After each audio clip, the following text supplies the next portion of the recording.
The restaurant roared with laughter and clinking glasses, but I could feel my heart hammering in my chest. 15 faces erupted at her joke. My wife, my partner of 6 years, stood at the head of the table, wine glass raised like a trophy. Ugly, she called me, smiling sweetly at her friends. Can you believe I married this man? A man like him should be grateful I even dated him. And then came the blade. She dropped it with the same casual cruelty she used on everything she no longer wanted.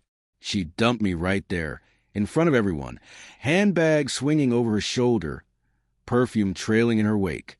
She walked out, leaving me behind with bills stacked high, with her friends' greed. I didn't chase her. I just smiled and waited.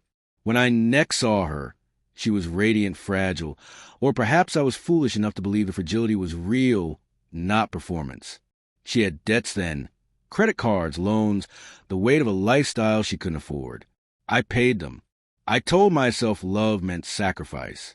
I bought her a car when her old one died, covered her hospital bills when her mother fell sick. I stood by her as she transformed herself into the woman her wealthy circle would accept. I believe her love was repayment enough.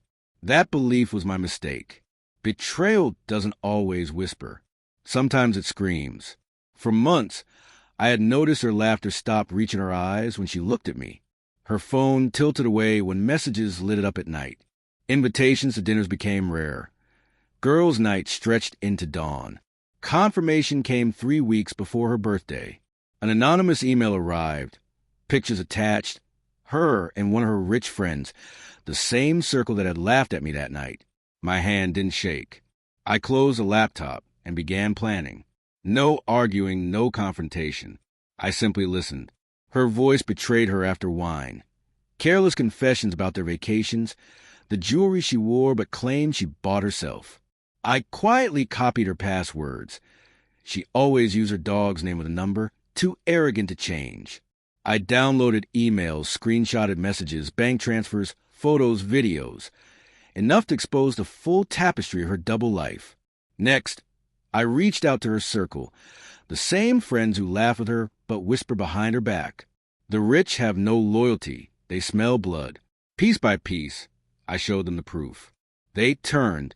Then came the finances, the accounts we shared. I withdrew my contributions, leaving her overdrafts untouched. Investments in her name? I shifted ownership quietly, using the lawyer she had recommended months before. She never read the paperwork. She only signed what glittered. Her birthday arrived. She thought humiliating me was triumph. To her, I was a stepping stone, a man who had served his purpose. She didn't realize she was standing on a trapdoor. That night, I paid the bill. 15 people drowning in champagne and steak. Signed a receipt calm as a surgeon and walked out head held high while she giggled with her so-called friends. 2 days later, the first strike landed. Her bank called. The luxury card she flaunted declined in front of the same friends at a boutique. She tried another, declined. Accounts frozen, credit maxed. Then came the whispers. The photos I leaked circulated private group chats. Her lover's wife received proof in a sealed envelope.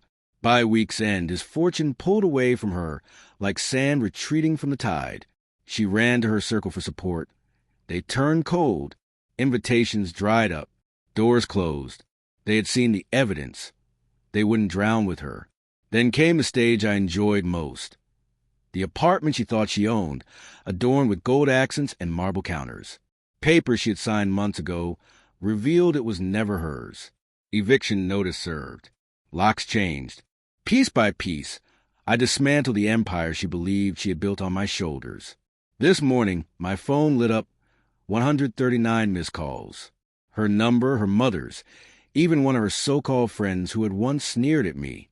Voicemails poured in, rage, pleading, sobs about being trapped, about me ruining her life, about how she hadn't been at that night at the restaurant. I listened in silence, her pride stripped bare. The sound of someone falling, air rushing out as they realized the ground had always been closer than they thought. I didn't call back. I sat by the window, morning sun spilling across the table where her untouched birthday gift still lay, a necklace I had bought before betrayal was confirmed. I placed it in a drawer, shutting it gently. For years, I gave her everything: money, trust, heart, and received mockery, betrayal, humiliation. When she asked for mercy, I remembered her words: "A man like you should be grateful I even dated you." No, a man like me should be grateful she revealed herself in time. Her empire's ashes. Her friends are ghosts. Her reputation is rot.